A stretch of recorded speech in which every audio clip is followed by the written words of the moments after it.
একজন সাহাবী এসে নবী সাল্লাল্লাহু আলাইহি ওয়াসাল্লামকে বলেছিলেন যে আমাদের বাসার পাশে একজন মহিলা আছে, প্রচুর ইবাদত করে, কোনো নামাজ মিস নাই, কোনো নফল রোজা মিস নাই, খুবই পরেজগার, খুবই মুত্তাকি, খুবই খুবই উঁচু লেভেলের মুত্তাকি একজন মহিলা বলে মনে হয় আমাদের কাছে, কিন্তু তিনি তার প্রতিবেশীর সাথে ঝগড়া করেন।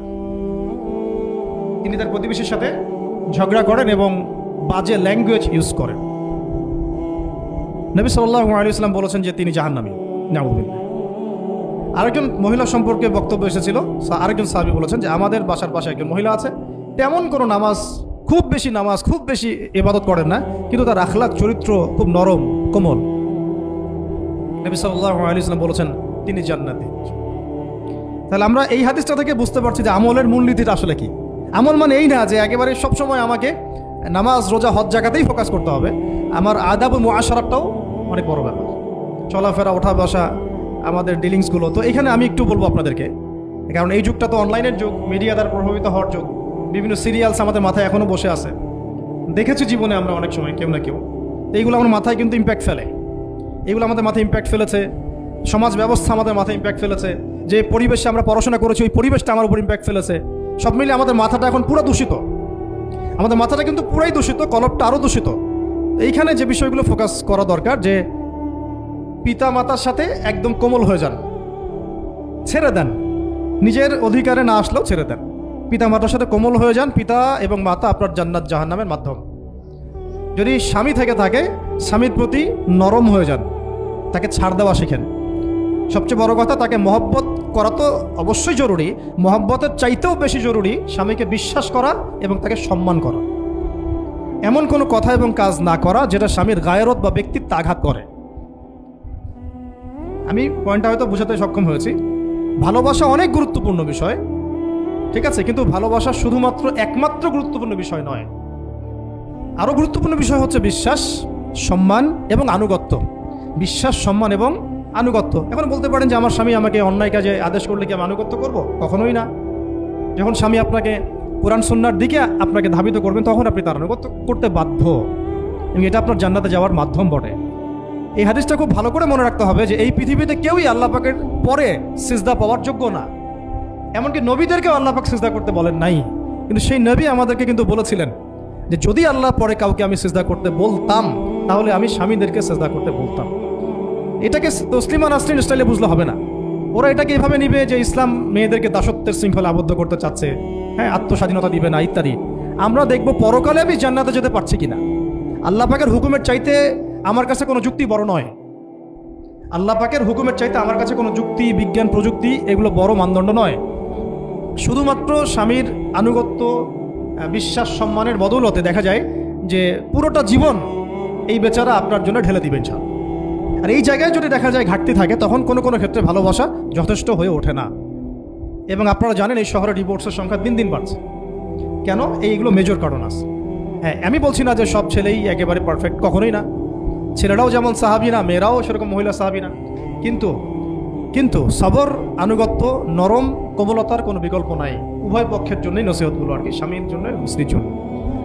আরেকটা বিষয় হচ্ছে যে স্বামীর পরিবার নিয়ে খোঁটা না দেওয়া, স্বামীর যে বাবা মা ভাই বোন এই ব্যাপারগুলো নিয়ে খোঁটা দেওয়া না দেওয়া বা খোঁচাখুচি না করা, এবং তার যে অবদান আপনার প্রতি এটাকে অস্বীকার না করা, কুফরি না করা।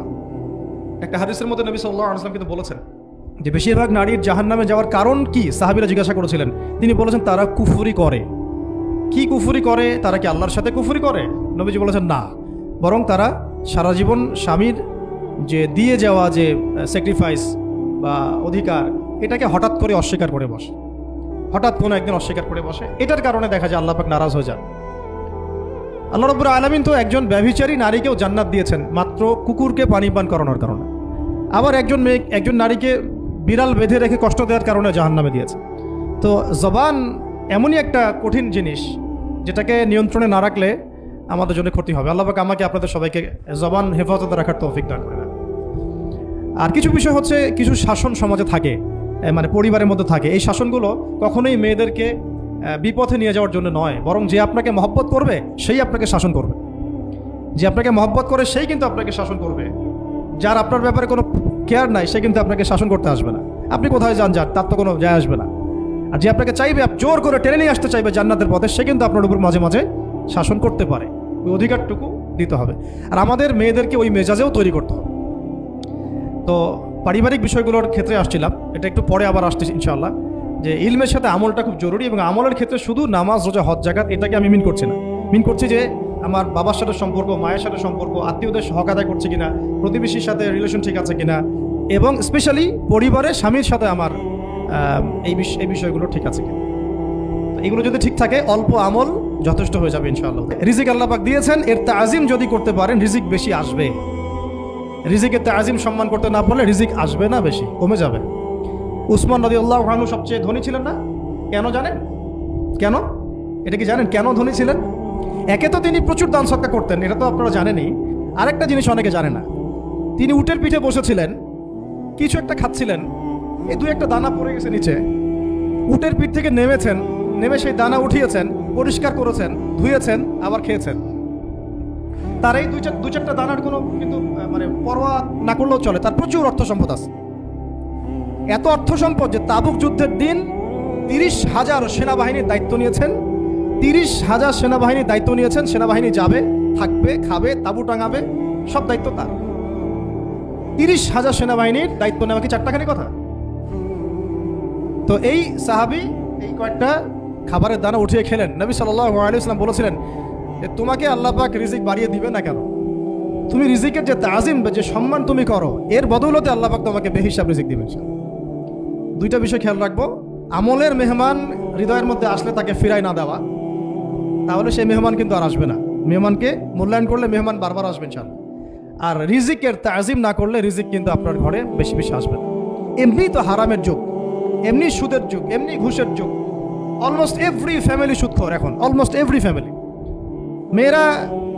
মেয়েরা স্পেশালি যারা শাশুড়ি টাইপের, আপনারা মাইন্ড করেন না, তাদের সাইকোলজি যে এতই নিচে নেমে গেছে এখন যে আমার মেয়ে জাহান্নামে যায় যাক, হ্যাঁ আমার মেয়ে জাহান্নামে যায় যাক, সমস্যা নাই, দুনিয়াতে সে যেন ভালো থাকে।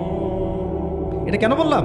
একটা সুদখোরের ঘরে তুলে দিতে সে দ্বিধাবোধ করতেছে না, একটা দুর্নীতিবাজের ঘরে তুলে দিতে দ্বিধাবোধ করতেছে না, একটা ঘুষখোরের ঘরে তুলতে দ্বিধাবোধ করতেছে না, একটা মানে কি বলবো মাদক সেবী, ড্রাগ এডিক্টেড বা এই যে আর কি বলবো ফাসেক, জালেম, এই ধরনের ঘরে উঠাই দিতেও সে দ্বিধাবোধ করছে না। 5তলা বাড়ি চাই আমার মেয়ে 5তলা বাড়ি থেকে সুখে থাকবে। এই যে সুখের ডেফিনেশন এখানে দিয়েছেন আপনারা।